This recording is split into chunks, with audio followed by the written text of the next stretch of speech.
What's up, YouTubers? Today we're going to talk about the Civivi fracture.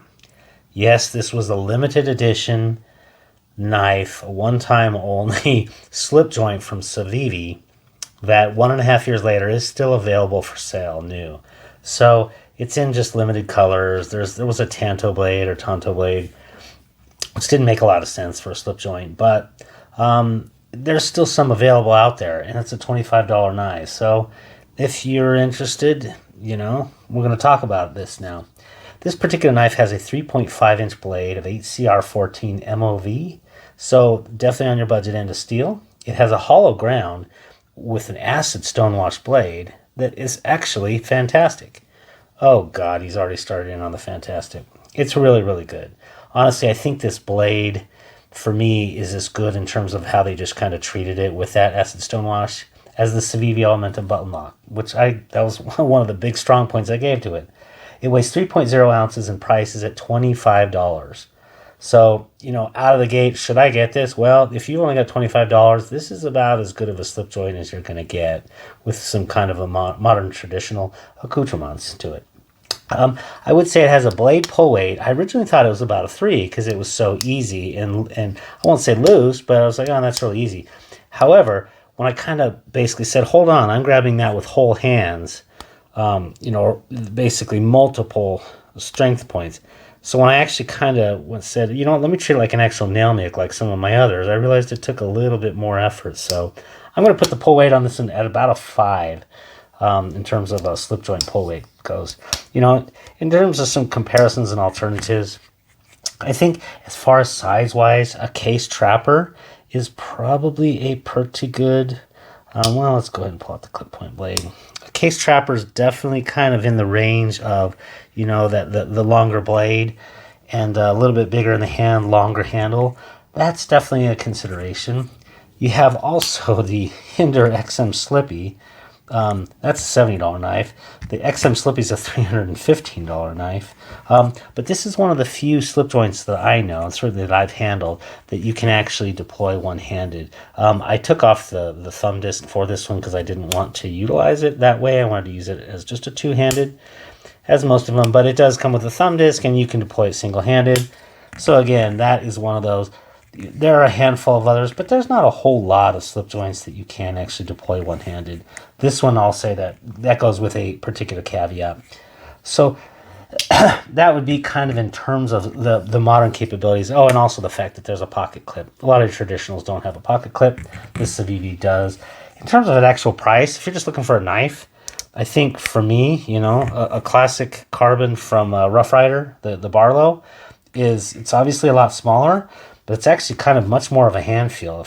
If you take a look at those, the width of this thing in your hand fits really good. And if you don't need that longer blade, this Civivi, fracture is much thinner. They have a similar blade stock, and so that one goes for like $22, the Rough Rider. So I'll go ahead and review that, or put a link to that review that I've already done up there in the corner. So let's jump into this. As far as the pros go on this knife, I've already talked a little bit about it, but the hollow ground blade is really, really nice.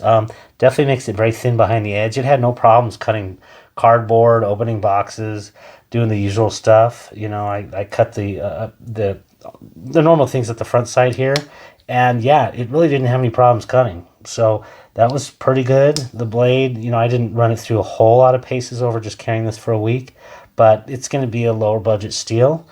Don't really have a major problem with that. It's going to be easy to sharpen up. So that's kind of one of your trade-offs there. It does have all the modern accoutrements that we like. It has a pocket clip, completely reversible to left-handers. It's got a lanyard loop right there.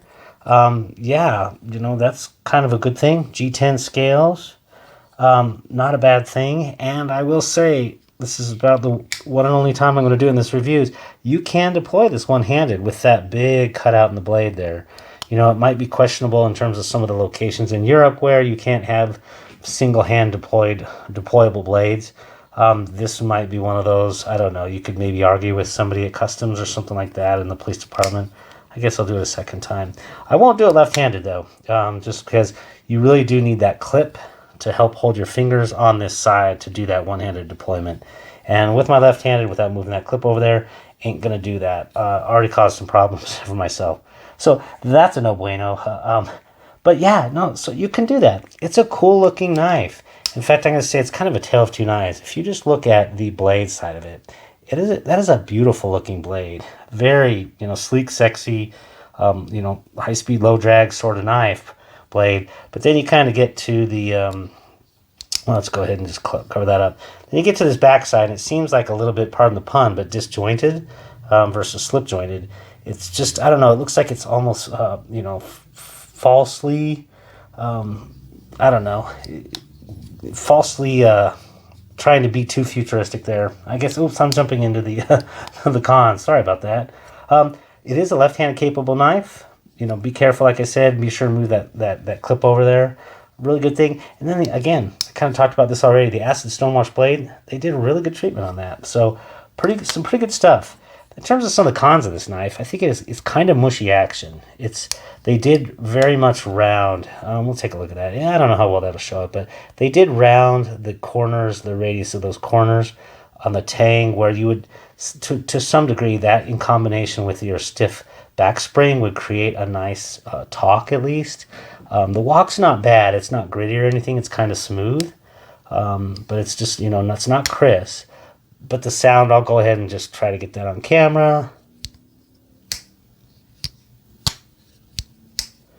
So the talk, the part that you hear snap when you hear that back half, or when you hear the half stop of a flat tanged slip joint, it just, nothing to write home about. Is it bad? No, just a con, I think. I already talked about the forced futuristic looks. I think together it looks okay. The blade itself looks marvelous, and then the handle itself kind of looks, I don't know, somewhat a little bit forced, and it ended up being a little bit thin in the hand, really. For my hand, especially. Like I said, even going to the Hinderer knife here, which is pretty thin, it's about as thin as I want, it's even a decent bit thicker than this knife. So, yeah, that's, for me, those really thin knives, I don't know. If you like a thin knife, you might love this.